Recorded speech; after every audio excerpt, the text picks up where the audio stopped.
이와 같이 예수 그리스도의 이름으로 기적이 일어날 때 따르는 것이 있습니다. 한 사람이 변하니까 세상이 다 바뀌는 거예요. 완전히 모든 사람들이 기적 때문에 베드로가 전하는 하나님의 말씀에 귀를 기울이게 됩니다. 그날 하루에 5,000명이 주께로 돌아왔다고 그랬어요. 하나님이 성령의 능력으로 말미암아 역사하시고, 그것을 베드로가 바로 이 기적이 내가 한 것이 아니라 예수 그리스도께서 하나님 저 보좌에서 오늘 행하시고 있는 것이다. 너희가 죽였으나 회개하라. 그러하면 죄사함을 받을 뿐만 아니라 하나님이 너희 안에서도 새롭게 이 일을 시작하시리라. 이와 같이 선포할 때 5,000명이 남자만, 그러니까 거기에 딸린 식구들까지 생각하면 약 2만 명 가까이, 적어도 그렇게 주께로 돌아오게 되는 거예요. 이 초대교회에 일어나는 이 강력한 역사, 하루에 3,000명, 5,000명, 2만 명이 그냥 주님 앞에 돌아오는 거예요. 이게 원래 복음의 능력입니다. 이것이 성령의 능력입니다. 이것이 말씀의 능력이요, 오늘 그 말씀을 믿음으로 붙잡고 순종하는 자의 걸음 위에 나타나는 하나님의 기적입니다. 이 일이 우리 더비교회 안에 일어나길 원합니다. 그러려면 우리가 믿음의 순종을 해야 됩니다. 말씀을 확실히 붙잡고, 하나님 내가 하나 변하니까 온 마을이 변하는 거예요. 이런 변화가 우리 각 사람 안에 이루어지기 바랍니다. 내가 변하지 않은 사람은 다른 사람을 변화시킬 수가 없습니다. 자, 베드로가 할 수 있었으면, 3번이나 부인했던 베드로가 할 수 있었으면 우리도 할 수 있습니다. 아멘. 예. 그래서 이렇게 기적이 일어나니까 반드시 이것을 싫어하는 세력이 있습니다. 누구겠어요? 하나님 나라가 부흥하면 제일 싫어하는 게 누구예요? 사단이죠. 사단이 역공격을 합니다. 맹렬한 반격을 시작합니다. 왜냐하면 공중권세를 잡고 이 온 세상을 다 자기의 나라로 삼기 위해서 세상 임금 되어서 그렇게 모든 사람의 심령을 지배하던 이 나면서 안전뱅이 된 자도 원래 사단의 손 아래 있었죠. 날 때부터 원망과 불평과 자기 인생에 대한 모든 소망을 잃어버리고 이랬던 한 영혼을 잃어버린 거예요. 가만히 안 있죠. 제가 복음 전하면서 항상 따라오는 게 뭐냐면 이와 같은 사단의 반격입니다. 그래서 아내가 믿고 돌아가서 은혜 받으면 남편에게 핍박이 시작이 됩니다. 그럼 반드시 그 사람이 진짜 믿음인지 아닌지는 그 핍박을 통과하느냐 아니냐인 거예요. 여기도 마찬가지입니다. 사단이 가만히 안 있습니다. 근데 누구를 통해서 여기 보면 4장 1절부터 누구를 통해서요? 제사장들과 성전 맡은 자와, 여러분 이 성전에서 봉사하는 사람들이라는 거예요. 그리고 사두개인들이 이르러 예수 안에 죽은 자의 부활이 있다고 백성을 가르치는 걸 싫어했어요. 왜요? 내가 죽인 자가 살아있다고 말하는데 좋아할 사람 어디 있겠어요? 그죠? 둘 중에 하나예요. 그분이 살았다, 내가 죽였는데 살았다, 덜덜덜덜 떨어야 됩니다.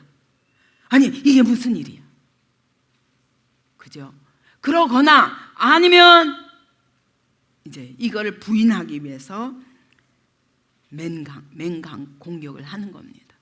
그래서 복음이 선포되는 곳에 기적이 일어나지만 그 기적과 함께 동시에 고통이 따라옵니다. 고난이 옵니다.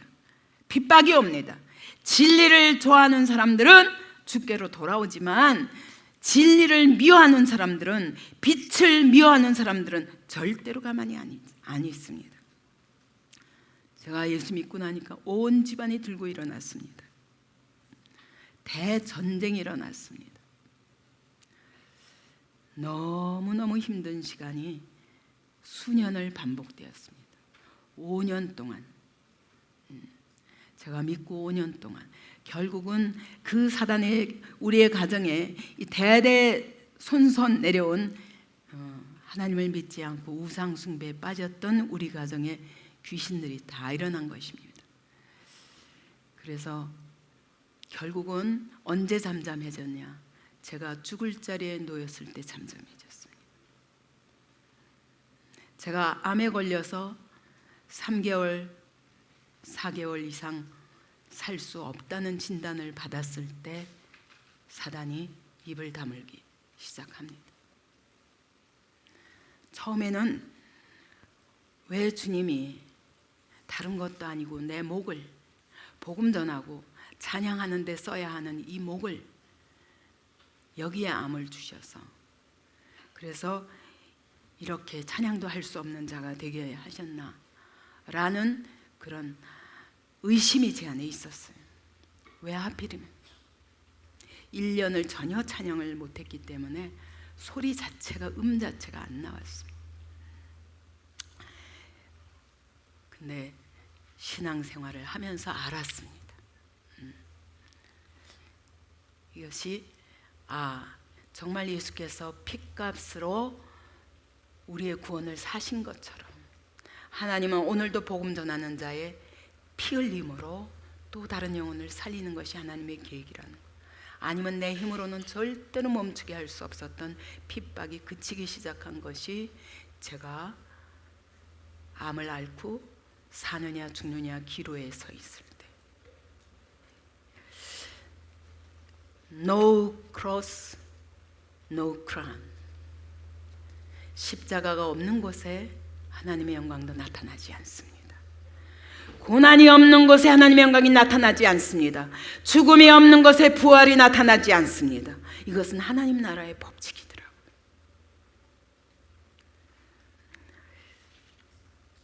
오늘 하나님의 교회가 놀라운 나면서 안전뱅이 된 자를 일으키는 놀라운 기적을 믿음으로 말미암아 보게, 그 온 마을이 보게 하고, 그날 믿는 자가 5,000명이, 남자만 5,000명, 한 2, 3만 명이 주께로 돌아오는 역사가 있었을 때, 바로 누가?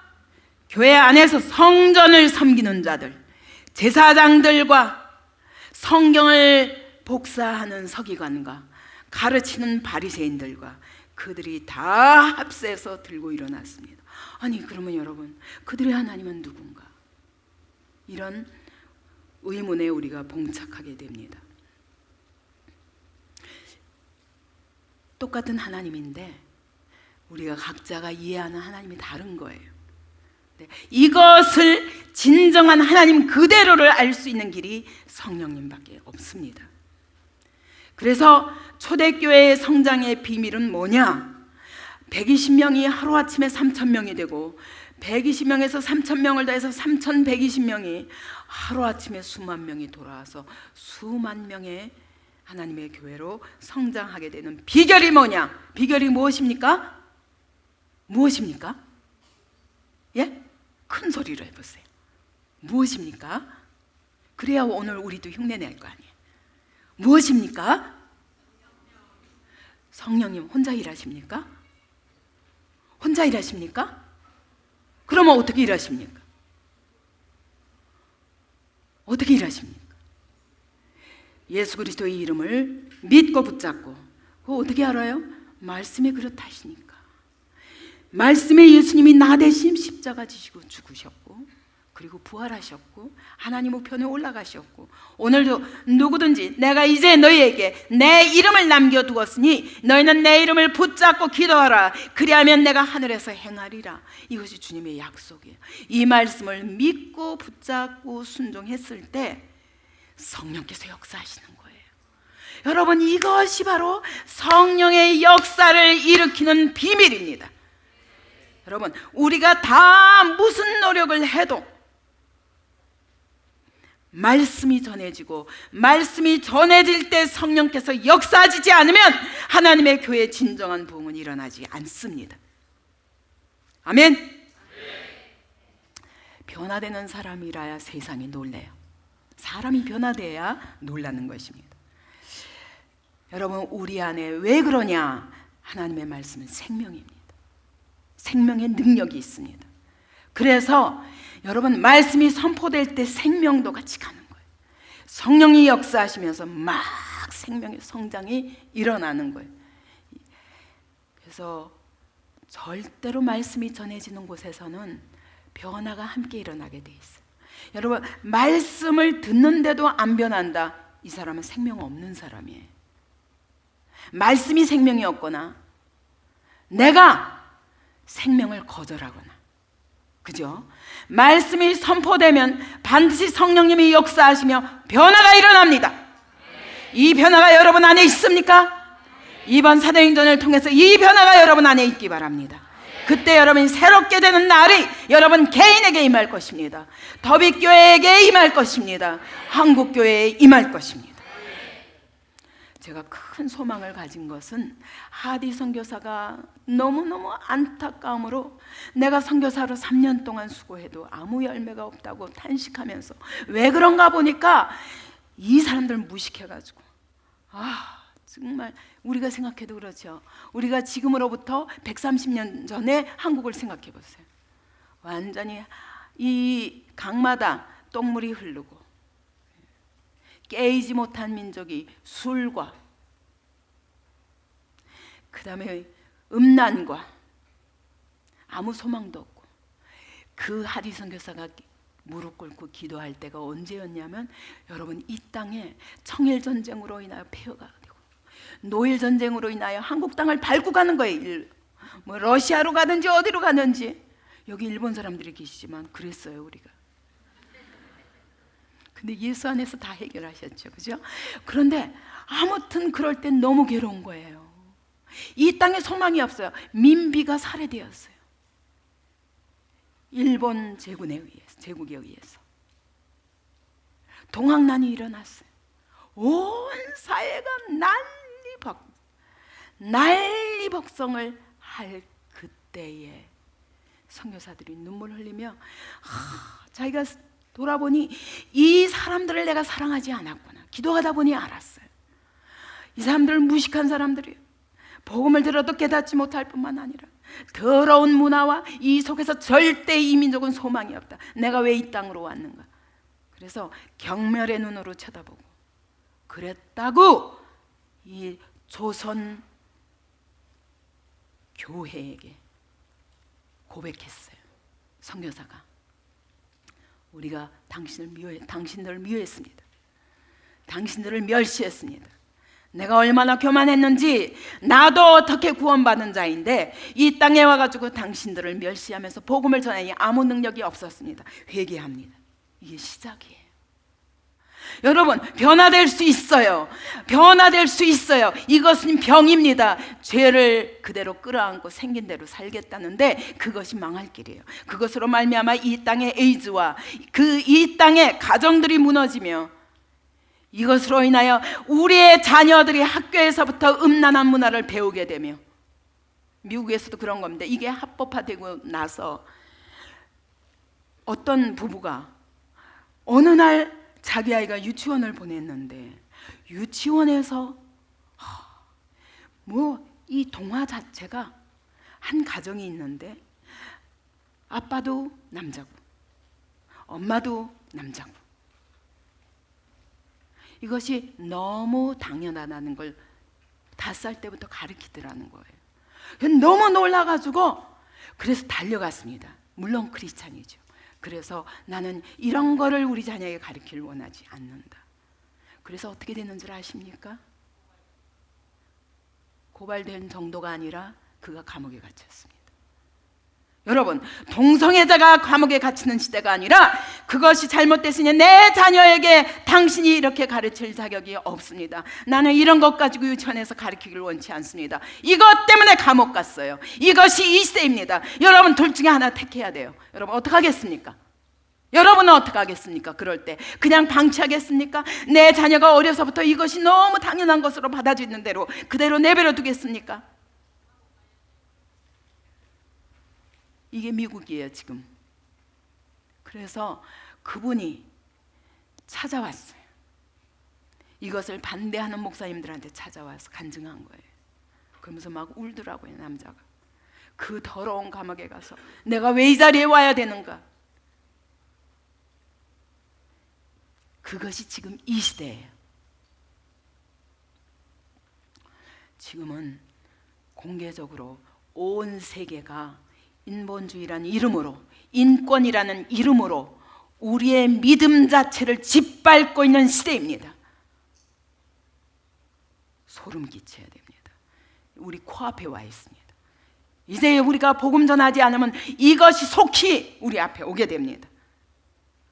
어떻게 하시겠습니까? 그래서 제가 하나님이 그래서 GCS를 세우셨나 보다 그랬어요. 기가 막힌 더러운 음란한 문화들을 어려서부터 아이들을 가르치는 것입니다. 오늘 우리는 핍박받지 않았다. 우리는 그동안에 믿음으로 자유롭게 살 수 있다. 이미 지나갔습니다. 지금 시대가 이런 시대입니다. 여러분, 우리가 변하지 않으면 세상은 여전히 우리의 말에 절대로 귀를 안 기울일 것입니다. 우리가 변해야 됩니다. 내가 변해야 됩니다. 아멘. 내가 변해야 됩니다. 그리고 내가 나를 변하게 하신 하나님을 간증해야 됩니다. 그래서 세상이 이 성령의 역사, 말씀을 듣고, 왜냐하면 변화가 일어나니까 다들 귀를 기울인 거예요. 그래서 베드로가 전할 수 있었고, 그럴 때 하루에 수만 명이 주께로 돌아오게 되는 것입니다. 근데 무엇보다 안타까운 것은 바로 성전 맡은 자들, 대제사장들, 장로들, 서기관들, 이 사람들은 도무지 그들이 부르는 하나님이 누구입니까? 성령의 역사 없이는, 성령님의 조명을 통하지 않고는 절대로 깨달아 알 수 없는 거예요. 내 머리로 이해한 하나님, 내 머리로 이해한 성경, 그것에 의해서 성령 받은 자들을 핍박하는 것이 바로 하나님의 교회 안에서 일어나는 거예요. 이 사단의 앞잡이, 사단이 미워해서 사단이 하나님의 나라의 부흥을 방해하기 위해서 공작을 펴는데 그 앞잡이가 누구냐? 성전에서 봉사하는 사람들이었다. 무서운 일이에요. 오늘도 여러분, 하나님의 교회 사람들을 잡아들이는 게 앞잡이 서는 자가 누구냐? 교회 안에 있는 사람들입니다. 이거는 교회사예요. 교회 역사였습니다. 여러분, 카톨릭이 1000년 동안이나 성경 보급을 핍박해서 성경을 번역하는 사람들을 화형시켰습니다. 마틴 루터가 오기 전에 수많은 사람들이 100년 전부터 수많은 순교자들 끝에 마틴 루터의 그 피 흘림 위에 종교개혁이 있을 수 있었던 거예요. 마틴 루터가 잘나서 된 게 아니에요. 하나님의 때여서 그런 거예요. 그렇게 수많은 사람들이 핍박을 받아왔었습니다. 그 앞잡이가 누구냐? 카톨릭이었어요. 그 얘기는 뭐냐? 로마가 국교화되니까 와, 이제 살았다 그렇게 핍박하던 황제들이 이제는 기독교를 국교로 받게 되었어요. 그런데 여러분, 거기에는 타협이 있었던 것입니다. 왜요? 자, 그러니까 이 정치하는 황제들이 자, 이제는 종교까지도 내 권세 아래 두겠다. 그래서 자기 유익으로 바꿔버린 거예요. 기독교가 변질된 것이 카톨릭입니다. 그래서 이 복음을 방해하고 성령을 회방하고, 그래서 이 복음을 자기 유익의 도구로, 자기 권력의 도구로 삼은 것이 카톨릭인 것입니다. 히틀러 때도 마찬가지래요. 그가 급진적 민주주의를 주장할 때에 독일 교회 안에서 그 히틀러를 지지하는 사람들이 있었다는 거예요. 그러다가 나중에 아우슈츠 수용소를 짓고 수많은 유대인들을 학살할 때 다 입을 다물어 버린 거예요. 이렇게 분별하지 못하는 이유는 영적 싸움을 모르는 것입니다. 오늘 하나님의 교회도 마찬가지입니다. 한국 교회도 지금 마찬가지입니다. 반으로 딱 쪼개졌어요. 작년에 있었다고 그랬죠. 작년에 그 일이 있었죠. 그래서 우리가 기도하다가 하나님이 한국교회를 위해서 기도하다가 받은 것이 테플린이었죠. 말씀으로 돌아가지 않으면 안 되는 거예요. 회복의 길은 말씀이 선포될 때, 똑바로 선포될 때 성령의 역사와 함께 이 모든 더러운 것들이 쫓겨나가야 됩니다. 그래서 히틀러도 그랬던 것처럼 한국교회도 신사참배는 우상숭배가 아니다 한 사람들이 누구냐? 순교가 싫어서 그걸 회피하기 위해서 한국의 총회교단이 선포했습니다. 그래서 일본과 손잡고 같이 황제 숭배는 우상 숭배가 아니다. 그때 수많은 목사들이 순교를 당했습니다. 그들이 순교하게 된 것은 바로 그것이 우상 숭배가 아니라고 한 목사들에 의해서입니다. 이게 교회사예요. 세계 교회사예요. 그렇다면 오늘 우리는 하나님의 교회 안에 여러분 어떤 자리에 있습니까? 복음을 위해서 내 삶을 던지고 이 복음에 헌신하든지 아니면 복음을 핍박하고 세상의 세력과 타협해서 그것을 하나님의 교회를 죽이는 자리에 놓일 것입니다. 이게 교회 역사고 오늘 성경인 것입니다. 그래서 그들이 잡아갔어요. 사도들을 잡아갔습니다. 그리고 7절에 보니까 뭘 가지고 시비를 하냐면 여러분 한 영혼이 변화되고 나면서 안진뱅이 된 인간의 힘으로는 도저히 할 수 없는 안진뱅이를 고친 사건은 관심도 없어요. 왜요? 그 영혼에 아무 관심이 없어요. 오직 자기 유익밖에 내 기득권밖에 관심이 없기 때문에.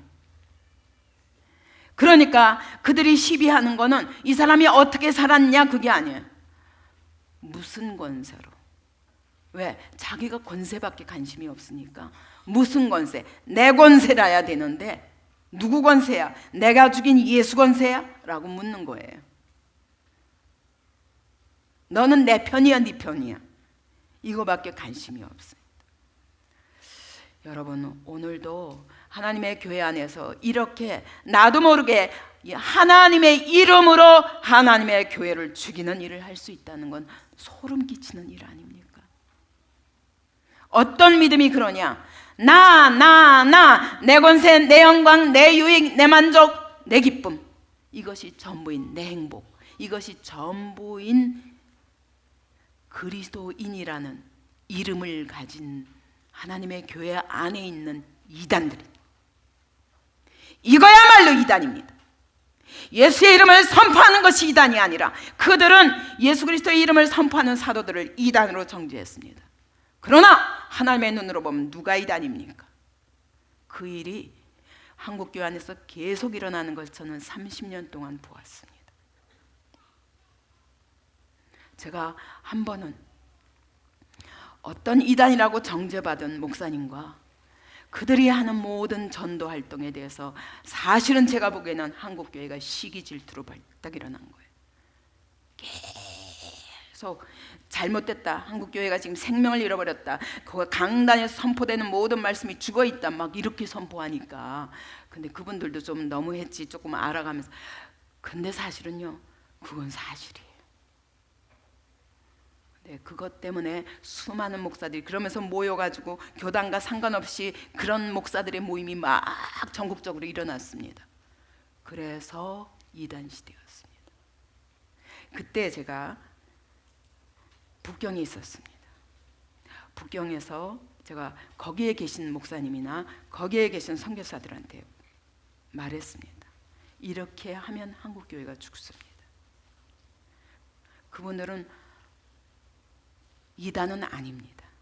다만 말씀이 세련되지 못하고 다만 목사들을 교회들을 정죄하는 건 있지만 그러나 그건 사실이고 이단이 아닙니다. 그래가지고요 저희 북경교회를 이단이라고 그랬어요. 그 일을 이제까지 제가 당해왔어요. 내가 그분이 이단이 아니라는 것 때문에. 이게 한국교회예요. 그러다가 결국 몇 년 만에 10년이 넘어가니까 어때요? 지금 어떤 자리에 있습니까? 20년 가까이 되니까 한국교회 죽어가잖아요.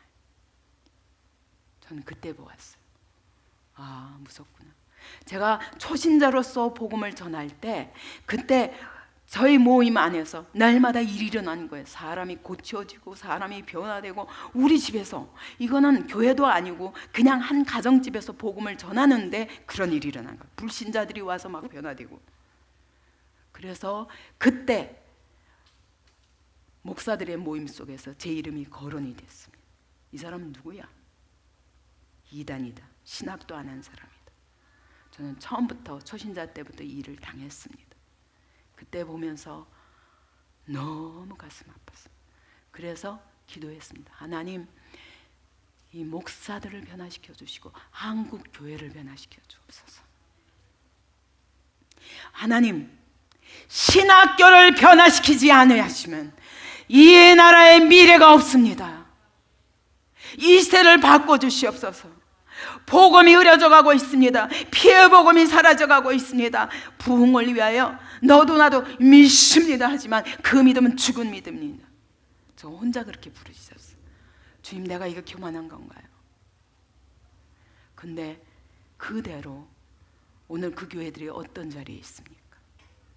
말씀 없는 성령, 말씀 없는 방언, 말씀 없는 은사, 말씀 없는 능력, 그것이 수많은 기복주의와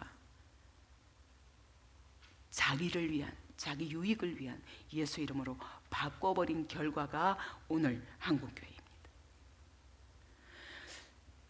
여러분, 그래서 교회가 얼마나 크냐가 중요한 게 아니에요. 건물이 있느냐 없느냐가 중요한 게 아니에요. 그때 저희 교회는 가정집에서, 우리 집에서부터 모였습니다. 몇 명이 안 되죠. 그러나 교회예요. 교단에 등록 안 됐지만 교회였어요. 왜냐하면 주님이 일하셨기 때문에. 그러니까 저게 교회냐? 그걸 제가 10년 동안 조롱을 당했죠. 내가 교단에 등록할 때까지. 그리고 하나님이 절대로 무너뜨린다. 저 교회는 1년 안에 반드시 무너질 것이다. 그렇지 않으면 내 손에 장을 지져라. 이렇게 말하는 목사님이 있다고 들었어요. 그러나 저는 상대하지 않았습니다. 왜냐하면 주님이 아시기 때문에.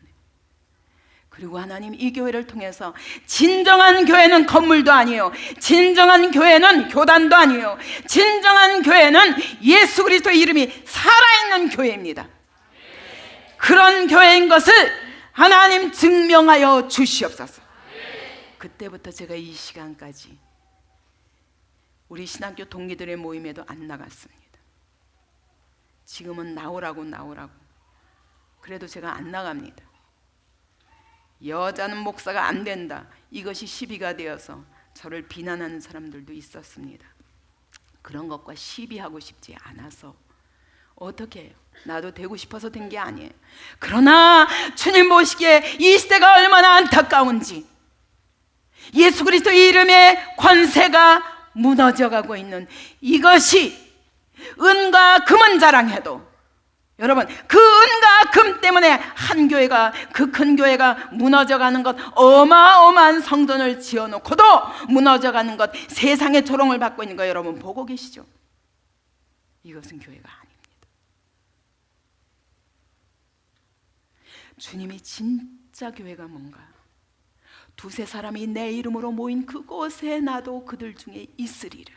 그것이 진정한 교회입니다.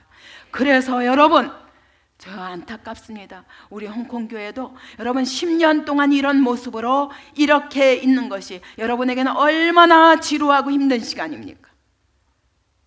그러나 여러분, 이것이 싫어서 이 짐을 지지 않고 나는 편한 신앙생활 하겠습니다. 저는 다 떠나가도 저는 안 말립니다.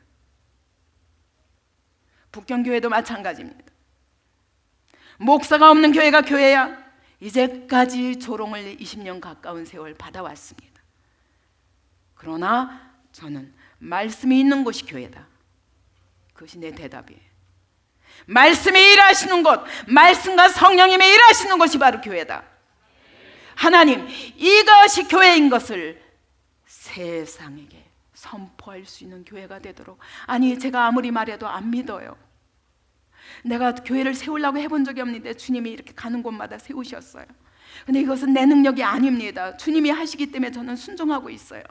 그러나 아무도 안 믿어줍니다. 근데 이 교회를 세우신 분이 주님이신 것을 온 세상이 보게 하여 주시옵소서. 이것이 저의 지난 10여 년 동안의 기도였습니다. 그래서 제가 선포하는 거예요. 누구든지 오늘 교회를 세울 수 없는, 왜 사람들은 착각하고 있어요. 돈이 있어야 교회를 세우지, 건물이 있어야 교회를 세우지, 사람이 있어야 교회를 세우지. 저는 사람 가지고 교회 세운 적 없고 돈 가지고 세워본 적 없고, 믿음 하나로 말씀을 선포할 때 한 영혼 붙여주시면 그 한 영혼이 온전하게 설 때까지 돕다가 그 다음에 2사람이 되고 3사람이 되고 4사람이 되더니 오늘 이 자리까지 온 것입니다. 이것이 교회.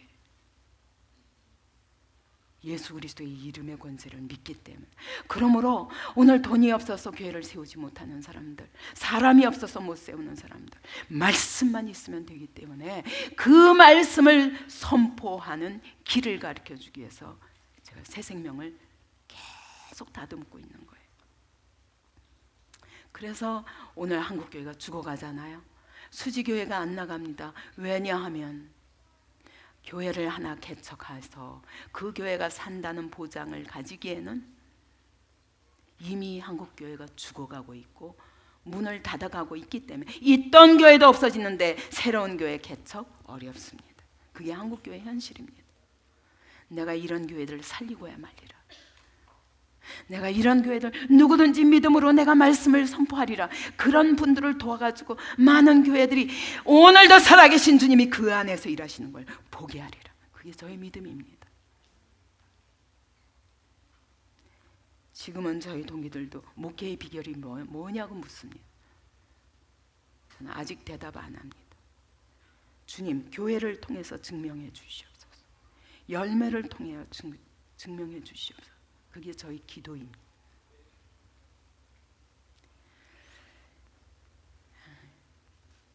오늘 이 일이 오늘 한국교회 안에서도 일어나고 있고, 이것은 어디서나 교회가 있는 곳에 진짜와 가짜가 있는 것입니다. 진짜는 십자가 질 준비를 해야 됩니다. 그래서 진짜는 고난받을 준비를 해야 됩니다. 진짜는 죽을 준비를 해야 됩니다. 이게 사도들이었어요. 왜요? 내가 그 예수 그리스도를 만났고 그분의 능력으로 말미암아 어떤 자리에서 내가 여기까지 왔는지 알기 때문에 절대로 그분만 의지합니다. 그분의 이름만 의지합니다. 그래서 베드로가 누구의 권세로 이 일을 행하느냐라고 묻는 그들 앞에 담대히 말할 수 있는 것입니다. 9절부터 12절까지 같이 읽겠습니다. 시작. 만일 병자에게 행한 착한 일에 대하여 이 사람이 어떻게 구원을 받았느냐고 오늘 우리에게 질문한다면 너희와 모든 이스라엘 백성들은 알라. 너희가 십자가에 못 박고 하나님이 죽은 자 가운데서 살리신 나사렛 예수 그리스도의 이름으로 이 사람이 건강하게 되어 너희 앞에 섰느니라. 이 예수는 너희 건축자들의 버린 돌로서 집 모퉁이의 머릿돌이 되었느니라. 다른 이로서는 구원을 받을 수 없나니 천하 사람 중에 구원을 받을 만한 다른 이름을 우리에게 주신 일이 없음이라 하였더라. 말하는 것입니다. 그 앞에 너희가 십자가에 못 박은 예수의 권세로, 너희가 십자가에 못 박은 예수의 권세로. 왜? 너희는 죽였지만 하나님이 살리셨다. 베드로는 너무 멋있어요. 그죠? 여러분, 이렇게 하실 수 있겠어요? 대답을 못하네. 이렇게 할 수 있겠습니까? 어떤 사람만이 할 수 있습니까? 만난 사람만이 할 수 있습니다. 만나시기 바랍니다. 내가 보고 들은 것을 전하지 않을 수 없다. 이게 베드로의 고백이었어요. 내가 보고 들은 증인인데 어떻게 내가 거짓말을 하겠느냐. 이것이 아니면 우리가 세상에 대해서 맞서 싸울 힘이 없습니다. 그래서 성령 세례 받아야 됩니다. 이것만이 살 길입니다. 너희는 버렸지. 그런데 하나님은 그를 모퉁이 돌이 되게 하셨어요. 여러분, 모퉁이 돌이 뭡니까? 완전히 기초석이에요. 이 기초석 없이는 집을 지을 수 없어요. 예수 그리스도 없이는 하나님의 성전은 헛것입니다. 예수 그리스도 없이는 하나님의 교회가 헛것입니다. 예수 그리스도 없이는 여러분의 믿음이 다 헛것입니다. 신앙생활이 헛것입니다. 이렇게 말하는, 다른 이로서는 구원받을 수 없나니 구원받을 만한 다른 이름을 우리에게 주신 일이 없느니라. 예수 권세 이외에는 이 일을 행할 자가 없느니라. 이렇게 말하는 거예요. 그래서 그들이 베드로와 요한이 담대하게 말함을 보고, 아니 저 배우지 못한 무식한 어부가 아니 어떻게 저렇게 말하지 담대히? 당할 수가 없는 거예요. 왜요? 여러분, 증인은 당할 수가 없어요. 내가 봤는데, 내가 만졌는데, 내가 만났는데 어떻게 이걸 숨길 수 있겠어요? 만나시기 바랍니다. 근데 그거 혼자 말만 할 게 아니라 이 사람은 예수와 함께 있었던 자예요. 그러니까 내가 증인이다 이렇게 말하는데 할 말이 없는 거예요. 아무리 공회라도 할 말이 없는 거예요. 대제사장이라도 할 말이 없는 거예요. 근데다가 그 옆에 또 있어요. 누가? 변화된 한 사람. 안전뱅이가 벌떡 모든 예루살렘 성전 앞을 지나가는 사람마다 다 봐서 예루살렘의 성에 모르는 사람이 없는 그 안전뱅이가 옆에 있는 거예요. 어떻게? 걷고 뛰며. 할 말이 있어요. 여러분, 이게 우리의 담대함이에요. 여러분 옆에 변화된, 내가 전한 복음으로 말미암아 변화된 한 사람을 다 가지시기 바랍니다. 그럴 때 영덕동 땅이 어찌할꼬 우리도 어떻게 하면 예수 그리스도를 믿을 수 있을까? 이 일이 이루어지기를 저는 꿈꾸며 기도합니다. 여러분을 통해서 일어나야 됩니다. 저와 여러분을 통해서. 아멘. 주님, 내가 증인으로 살기 원합니다. 저를 만나주시고 내가 보고 들은 것을 전할 수 있는 사람 되게 하여 주시옵소서. 이제 열심히 전도합시다. 열심히 말씀 준비합시다. 성령님의 역사하시는 말씀. 아멘. 예. 그래, 할 말이 없어가지고요. 나가. 일단 너 저쪽에 나가 있어. 그럼 자기네들끼리 의논하는 거예요. 의논하면서 어떡하냐. 표적도 나타났고 예루살렘에 사는 모든 사람들이 다 알고 있는데 어떡하지? 우리가 부인할 수도 없고, 이 사람이 안전뱅이가 아니었어, 원래 걷던 사람, 이렇게 말할 수도 없어요. 그죠? 와, 이런 일이 우리 교회 안에서 날마다 이루어지기 원합니다. 네. 우리부터 그 일이 일어나야 됩니다. 아니, 제가 왜 저렇게 변했어? 제가 왜 저렇게 변했어? 여기서부터 일어나야 됩니다.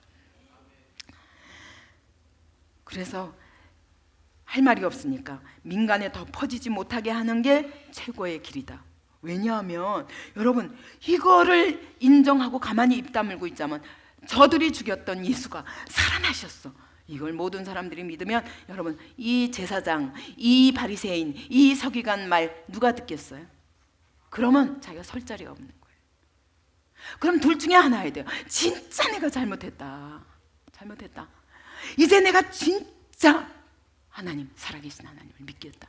이러든지, 아니면 이거를 못 전하게 하기 위해서 계속 쫓아다니면서 핍박을 하는데 그게 뭐예요? 예, 우리를 죽일 수는 없습니다. 목격자를 죽일 수는 없습니다. 예, 육체는 죽일 수 있어도 목격자의 이 증언을 뒤집을 수는 없습니다. 그러면서 누가 죽느냐면 자기가 죽는 거예요. 예수를 핍박하고 예수 믿는 자들을 핍박하기 위해서 완전히 그냥 자기 영혼을 죽이는 거예요. 예수는 죽지 않았다. 죽었다. 거짓말하지 마. 거짓말이야. 다 알면서도. 이러면서 죽어가는 거예요. 여러분, 복음을 받으시기 바랍니다. 아멘으로 화답하시기 바랍니다. 여러분, 내가 잘못한 것 들켜지면 주님 용서하여 주옵소서, 항복합니다. 주여 저를 불쌍히 여기시고 여기서부터 바꾸겠습니다. 저를 바꿔주시옵소서. 이렇게 고백하는 저와 여러분이 되기 바랍니다. 이게 축복이에요. 그때부터 새 일이 일어나는 거예요. 이대로 사시겠습니까? 아니면 새 사람으로 사시겠습니까? 예, 새 사람으로 살아야 합니다. 왜냐하면 여러분이 이제까지 상상하지 못한 일이 시작이 됩니다. 이 축복을 놓칠 수는 없습니다. 이거는 살아있는 동안 가능한 거예요. 여러분, 이 땅에서 이렇게 허무하게 살다가 다 늙어가지고 그때 그럴 걸 하다가 부끄러운 모습으로 주님 앞에 가면 아무 상이 없습니다. 구원받을지는 몰라도 구원도 의심해야 돼요. 가짜니까. 그래서 이들은 자기네의 고집을 절대로 포기하지 않습니다. 이 증거를 보고도 도저히 그 앞에서 끝까지 강팍하게 아니라고 말하고 싶은 이 심령은 저주받은 심령. 죄를 고집하는 심령은 저주받은 심령. 불쌍한 것입니다. 진리를 앞에다 놓고 내 눈을 가리며 태양이, 저 부인할 수 없는 태양을 손으로 가리면서 하나님은 없다. 누가 나만 죽는 거예요. 빛을 거부하니까. 그들을 불러놓고, 자, 대책은 할 말이 없으니까 너 이제부터 전하면 죽어. 전하지 마. 그랬더니 20절 보십시다. 19절 20절 시작. 베드로와 요한이 대답하여 이르되 하나님 앞에서 너희의 말을 듣는 것이 하나님의 말씀을 듣는 것보다 옳은가 판단하라. 우리는 보고 들은 것을 말하지 아니할 수 없다 하니. 멋있어요. 이렇게 살기 바랍니다.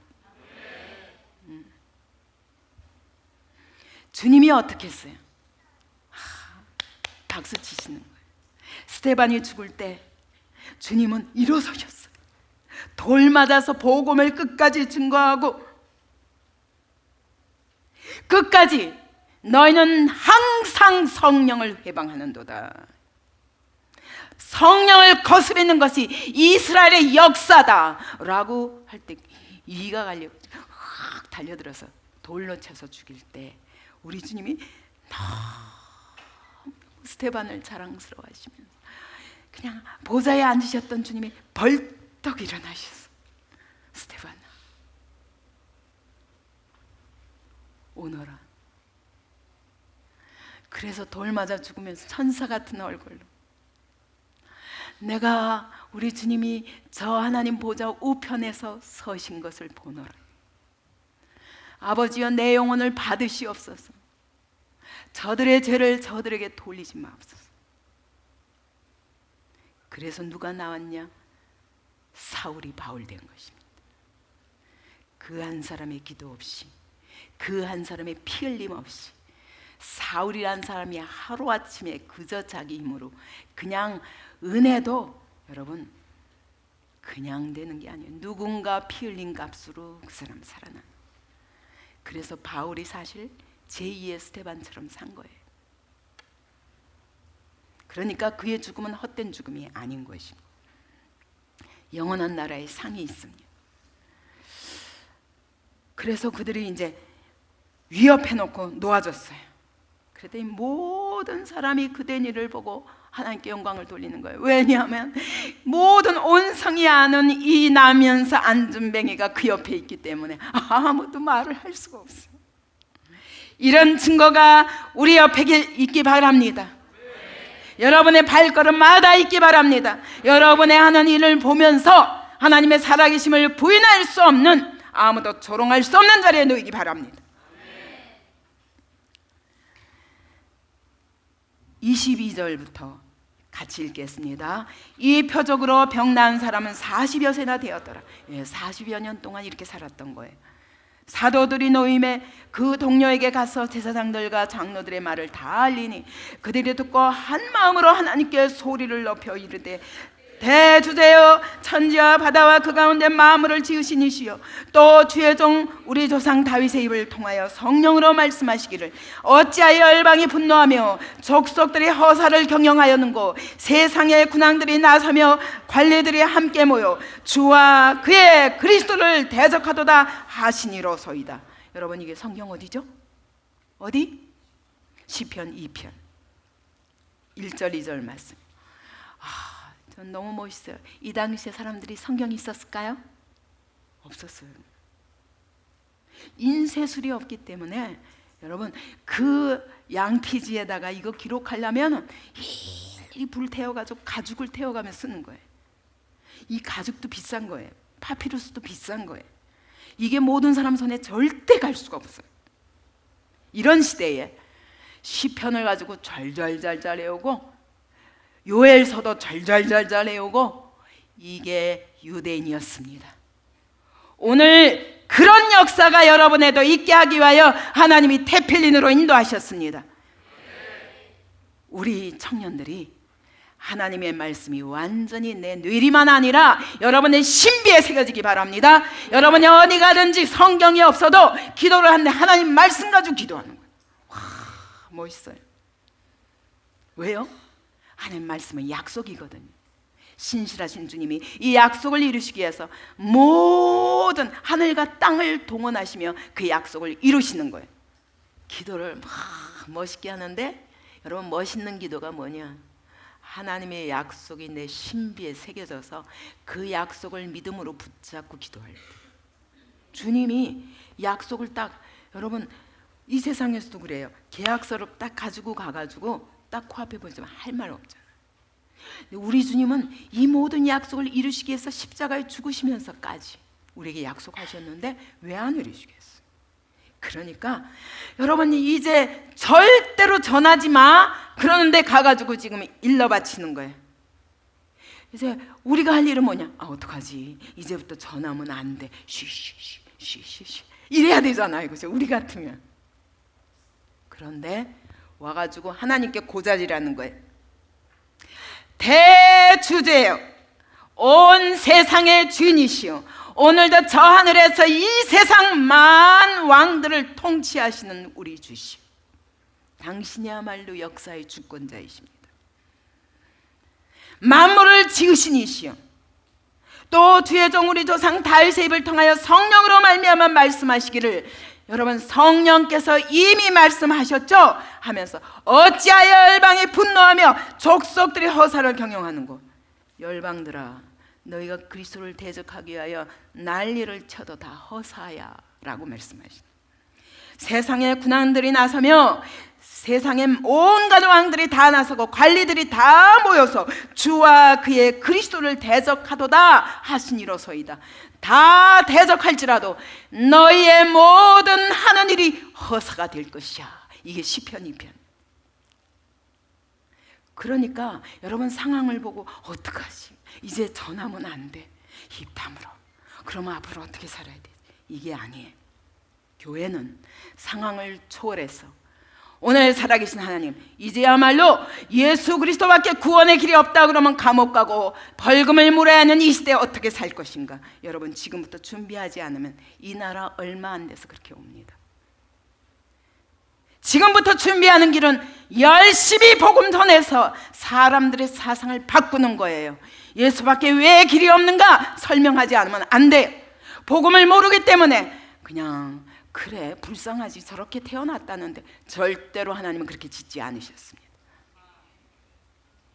죄를 고집하는 거예요. 나는 죄인 그대로 살 거야. 내 멋대로 살 거야. 누가 건드려? 하나님이고 뭐고 다 필요 없어. 진리 왜 내 권리를 침해하는데?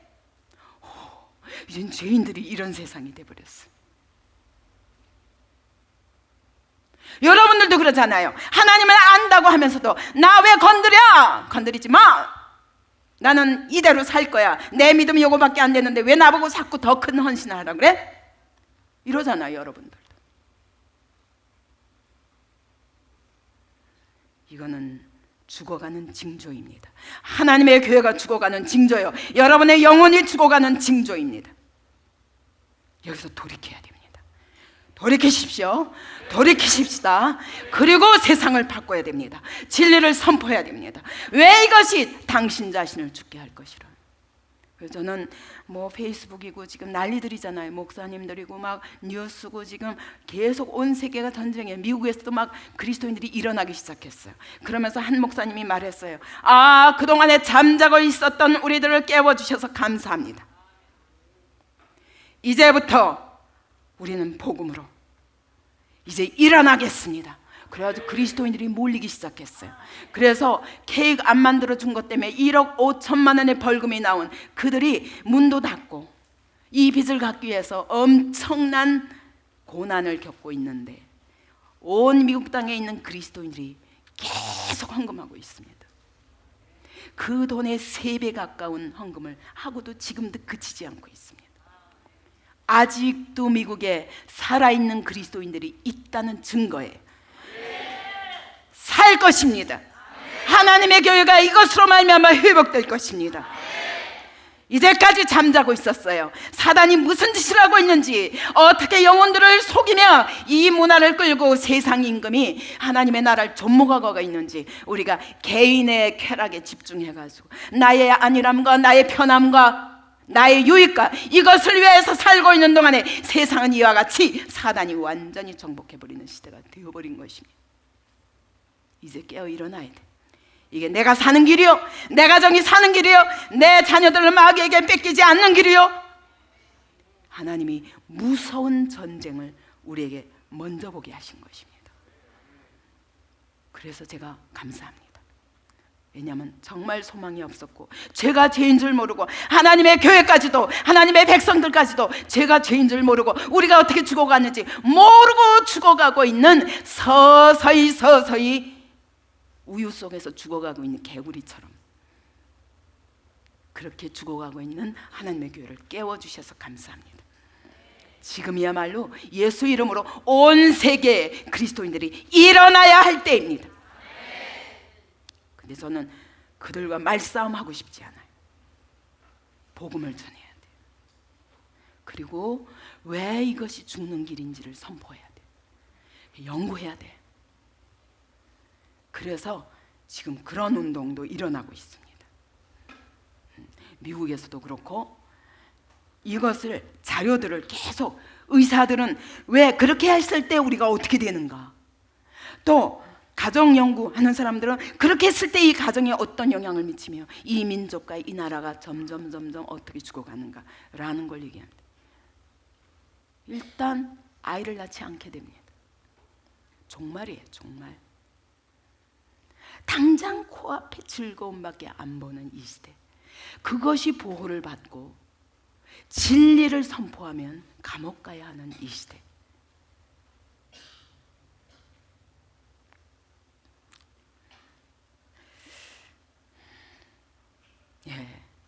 기도합니다.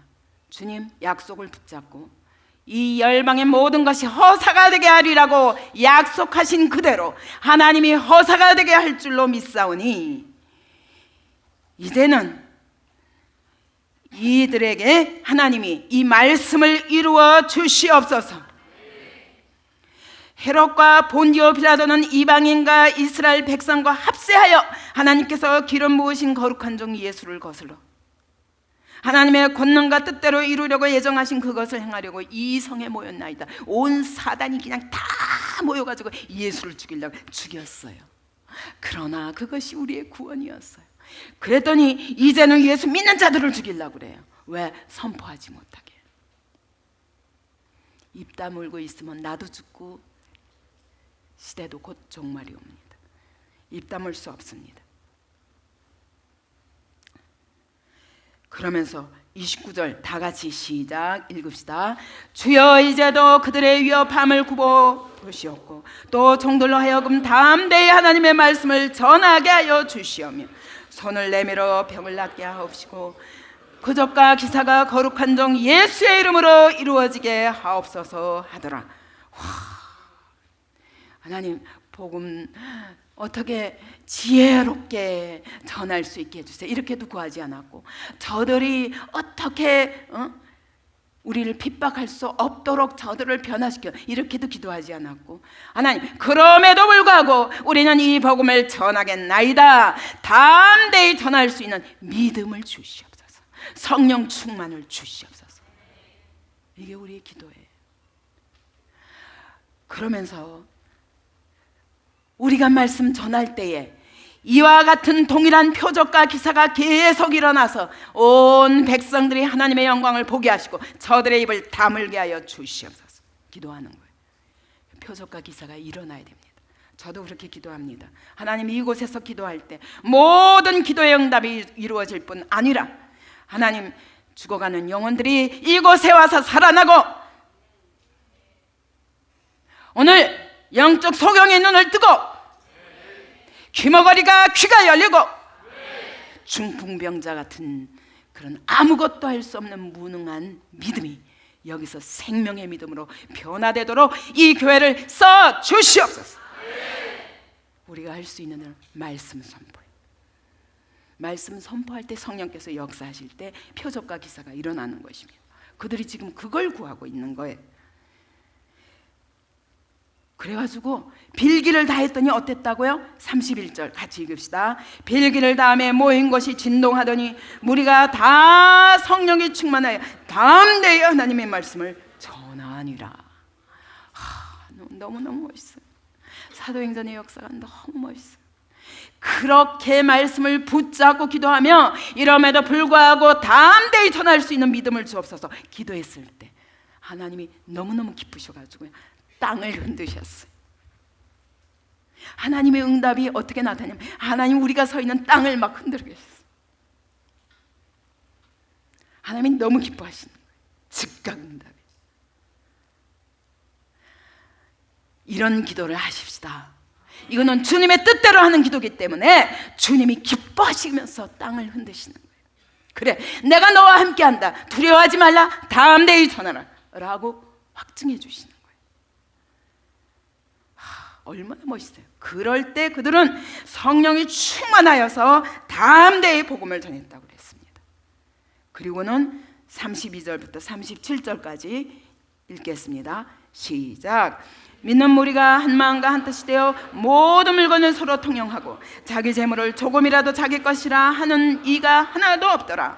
사도들이 큰 권능으로 주 예수의 부활을 증언하니 무리가 큰 은혜를 받아 그 중에 가난한 사람이 없으니 이는 밭과 집 있는 자는 팔아 그 판 것의 값을 가져다가 사도들의 발 앞에 두매 그들이 각 사람의 필요를 따라 나누어 줌이라. 구브로에서 난 레위족 사람이 있으니 이는 요셉이라. 사도들이 일컬어 바나바라, 번역하면 위로의 아들이라 하니 그가 밭이 있음에 팔아 값을 가지고 사도들의 발 앞에 두니라. 여러분, 이 공동체가 120명이 3,000명이 되고 3,000명이 더 5,000명, 2만 명을 더해가지고 수만 명이 되어버린 이 교회가 어떻게 합니까? 가치관이 바뀐 거예요. 아무도 자기 재물을 자기 것이라 하는 이가 하나도 없더라. 내 소유가 내 것이라고 하는 자가 하나도 없더라. 그 얘기는 다 하나님의 것입니다. 그리고 나를 위해 살던 삶에서 서로를 위한 삶으로, 복음을 위한 삶으로, 너무 아름다워요. 저는 사실 이런 공동체를 꿈꿉니다. 근데 제가 용기가 없어서 여러분에게 그렇게 말할 수가 없어요. 그리고 내가 그렇게 하고 싶지만, 그러나 가족이 여럿이기 때문에 한 마음으로 그렇게 할 수는 없습니다. 그러나 주님은 내 중심을 받으신 줄 믿고, 그래서 제가 끊임없이 이 기도 제목을 놓고 지금 몇 년입니까? 그죠? 6, 7년 되죠. 6, 7년 동안 하루도 빠짐없이 헌금하는 거예요.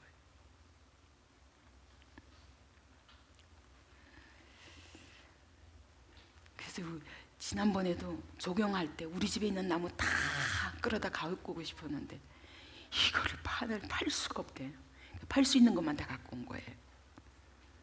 왜냐하면 우리 집에 갖고 있는 것보다 여러분 여기에 같이 누리는 게 너무 즐겁고 좋은 거예요.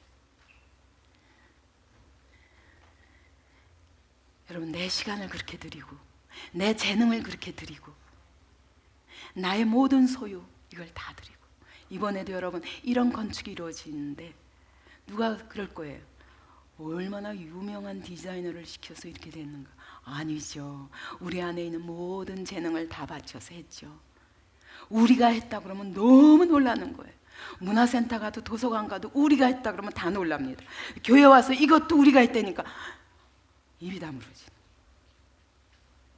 전공해서도 아니고, 하나님 앞에서 나의 것을, 내 재능과 내 시간을 내 것이라 하지 않고 다 드린 사람들에 의해서 이 건물이 세워졌고, 저 적용도요, 나는 이걸 드리겠습니다, 나는 이 나무 해가지고 된 거예요. 돈 없는데 어디서 나오겠어요?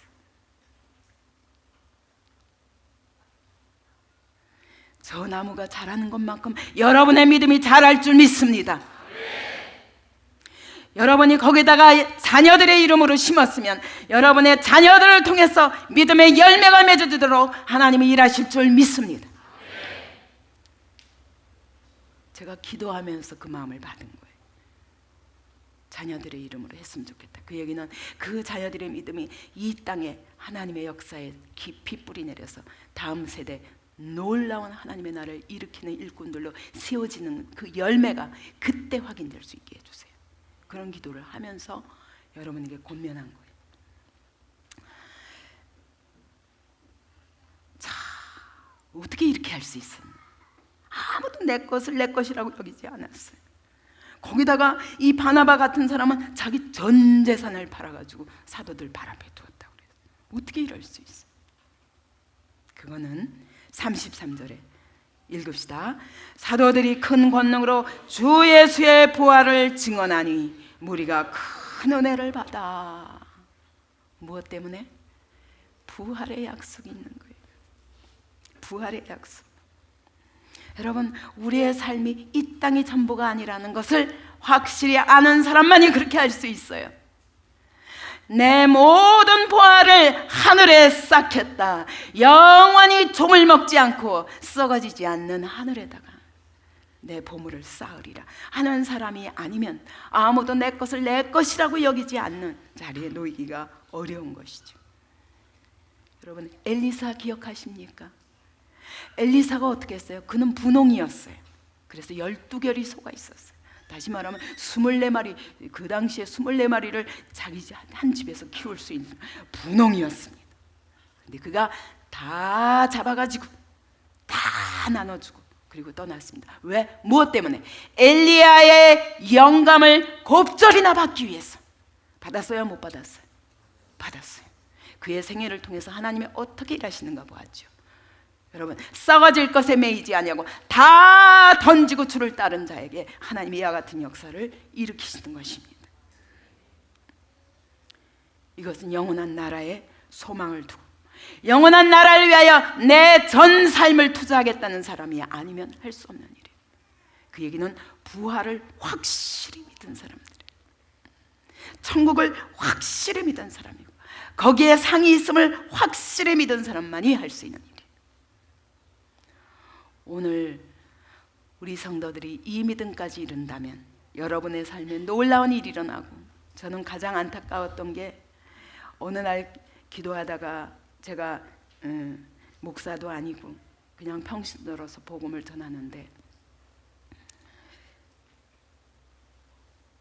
너무 가슴 아팠던 것은 왜 통일교회가 저렇게 부자인가? 그랬더니 그들은 전 재산을 받아서 시작한 거예요. 몰몬교가 왜 이렇게 부자인가? 안식교가 왜 부자인가? 다 팔아서 바치고 같이 사는 거예요. 아니, 주님, 내가 이해할 수가 없습니다. 어째서 우리는 진리를 가지고도 이걸 못하고 왜 저들은 비진리를 가지고도 거짓 진리를 가지고도 저렇게 할 수 있나요? 어느 날 신문을 봤습니다. 불교 신자가 자기 재산 중에 600억을 불교에 바쳤습니다. 조계종에. 내가 6억도 아니고 60억도 아니고 600억을. 가슴이 너무 찢어지게 아팠어. 왜 이럽니까? 우리는 왜 그럴까요? 원래 구원도 공짜로 받아가지고 공짜에 교회 안에서 하는 건 뭐든지 값을 안 치르고 내가 유익을 얻어야 돼. 교회 안에 있는 건 뭐든지 쌓아야 돼. 난 너무 가슴 아파. 김영희 선교사처럼 자기 전 재산을 바쳐서 봉사하면서도 전 재산 바쳐서 거기서 가르치는 교사들도 돈 내고 가르쳐야 돼. 나 멋있다. 신학교도 안 나온 분이잖아요. 나를 구원하신 주님께 대한 감격 한 가지로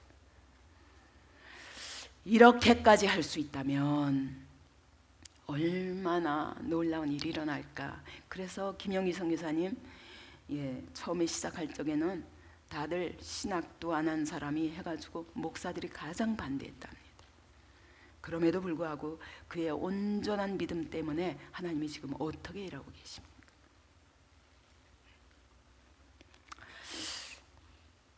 부활을 믿었기 때문입니다.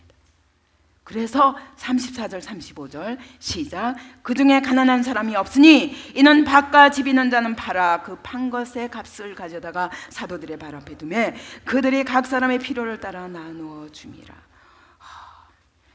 나를 위해서가 아니라 다른 사람을 위해서 서로 살피는 공동체가 된 것입니다. 그런데 이 일을 하는데 이래요. 사람들은 여러분 내가 뭘 하고 싶어도 내가 직접 가서 그 사람한테 해서 생색을 냅니다. 그래야 그 사람이 나한테 감사해야 하고. 이 상이 없어요. 왜 사도들의 발 앞에 두느냐? 교회의 권위에 전적으로 의뢰하는 것입니다. 내가 어떻게 써야 될지 모르지만 교회가 당연히 예수 그리스도의 마음으로 이 모든 물질에 대해서 주님이 원하시는 그곳에 쓰실 것을 믿고 다 바치는 거예요. 나 개인은 할 수 없어. 어떤 사람이 이럽니다. 11조까지도 자기가 알아서 내요. 자기가 다니는 교회 내지 않고 자기가 의인인 거예요.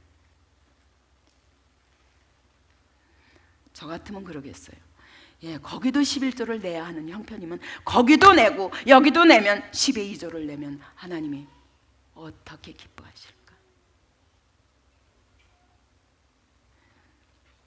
그래서 사도들의 발 앞에 둔다는 것은 교회의 권위에 전적으로 순복하고, 이거는 완전히 하나 되고 신뢰하지 않으면 이루어질 수 없는 관계.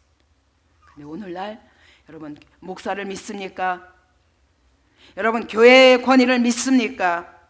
그리스도인들이 교회를 조롱하고 그리스도인들이 자기 목사를 조롱하는 시대가 이 시대예요. 그래서 자기도 죽고 교회도 죽고 하나님 나라가 무너지고 다 같이 죽는 것입니다. 이 위선적인 믿음에서 이제는 일어나 여러분 전적으로 의탁하세요. 그러면 주님이 이 앞자리에 세우신 종을 변화시켜서라도 그의 뜻대로 하셔. 근데 신뢰하지 않는 사람에게는 여기서 아무리 하나님의 마음으로 전해도 여러분에게 이 하나님의 음성으로 가지 않아요. 이게 오늘날 한국교회가 죽어가기 시작한 시작입니다. 그렇게 되기까지 목사들이 자기 유익을 위해서 예수 이름을 판 잘못이 있죠.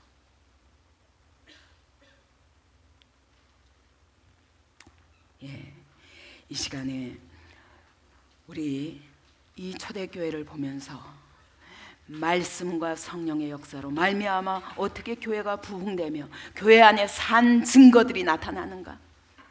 그랬을 때 세상이 더 이상 우리를 핍박해도 우리의 입을 다물게 할 수 없고, 그럴 때 하나님의 놀라운 기적과 이사가 이 땅에 일어나 아무리 핍박을 받아도 하나님의 나라는 행진합니다. 하나님은 그의 말씀을 이루십니다. 여전히 오늘도 동일하신 성령님이 오늘 우리 교회 안에서 일하심을 믿으시기 바랍니다.